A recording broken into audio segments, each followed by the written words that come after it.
If you are thinking about starting your own business, this video is for you. In today's video, we're going to be diving into a subject which is pretty close to my heart, and that is 5 things I wish I knew before starting a business. Starting a business can be an adventure-filled journey, but it can also quickly turn into a nightmare if you make some mistakes which you could easily avoid. There are definitely a few things which I wish I knew when I started my journey in business that would have made things go a lot smoother from day one. My name's Scott, and for the past 6 years I've been running my own tech recruitment agency, recruiting across the US and the UK. And over these past 6 years I've done well, but there are definitely a few mistakes I could have avoided along the way. Anyway, let's get into it.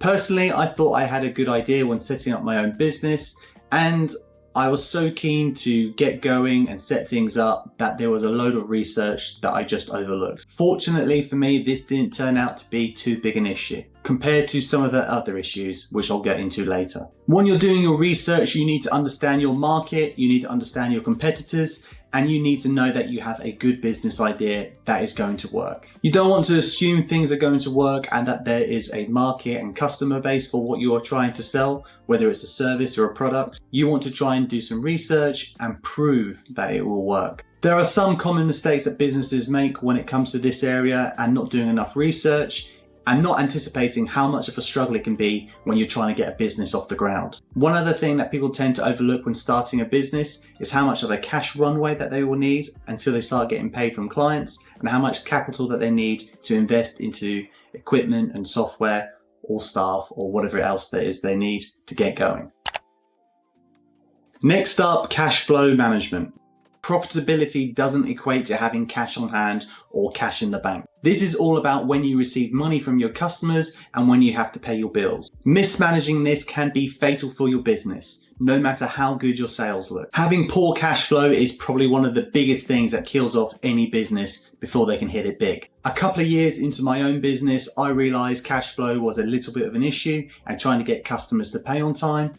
So what I did was I changed my payment terms from 30-day payment terms to being paid when a candidate would accept a job offer, which essentially saved me anything from around 30 days to potentially 90 days of getting paid, which made all the difference, as you can imagine. Now, this might not be possible in every industry, but what you want to try and do is get paid as quick as you can and extend your suppliers or vendors for as long as you can. And there is going to give you a bit of breathing room in case anything goes wrong or you have any unexpected issues arise. And trust me, this stuff happens.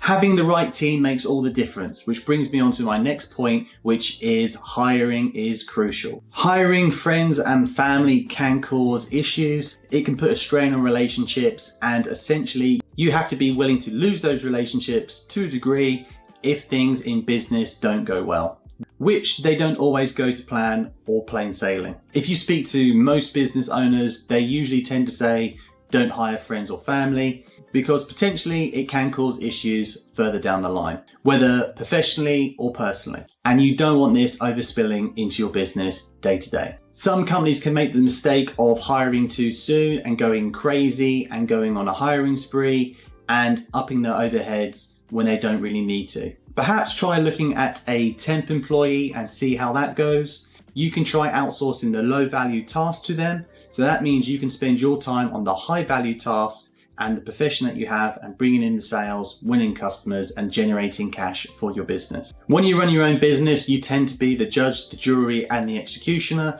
which is a lot of work. So you want to try and delegate the stuff that you don't need to do and just focus on customers and making money. A good example of this would be a race car driver doesn't change his tires on his car.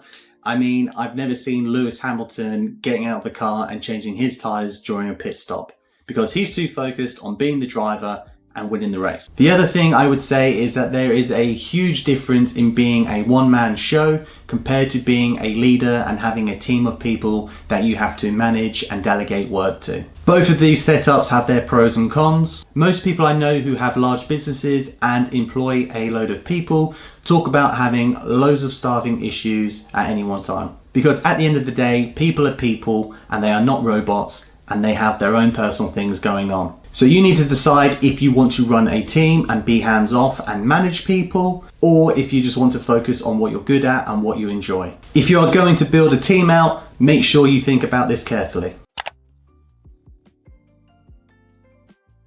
Looking back at things now, I probably would have set better boundaries between my working hours and stuck to them, because at the end of the day, your health is the number one asset of the business.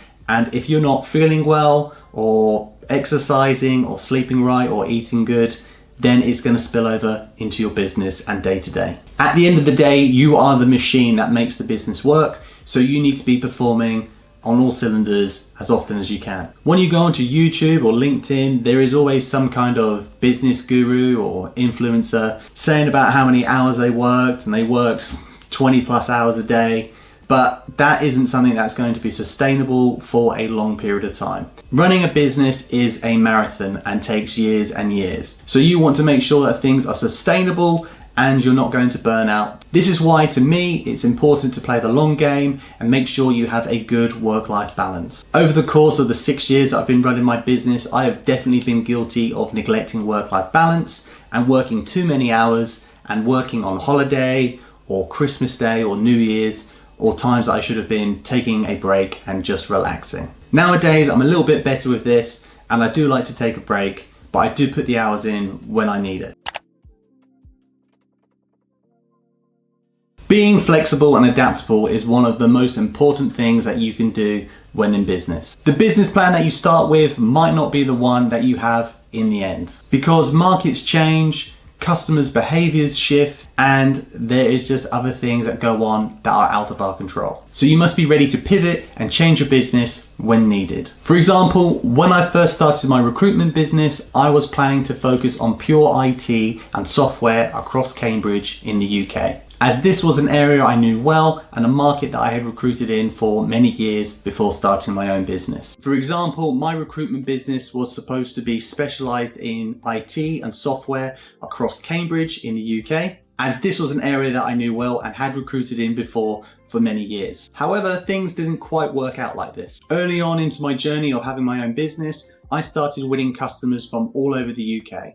I was winning customers from Nottingham, Birmingham, London, even across Europe, so like Spain, Italy, Germany, Estonia, and even a couple of customers across in New York. Now, these opportunities that came up were amazing, and I never would have thought of knocking on these doors, so to speak, in 100 years. Now, a lot of these opportunities came up through referrals, which I was so grateful for, and these referrals open up doors on companies that I never would have thought of even trying in 100 years. So for me and my business journey, it was very important that I took these opportunities that came up. When you have your own business, you never know what opportunities are going to come up further down the line. So it's always best to try and make whatever you can out of those opportunities, because you never know where it's going to lead you further down the line. And you never know, things could work out much better than you had ever expected. So I would say adaptability is not a compromise. It is just a strategy, and an important one at that. So there you have it.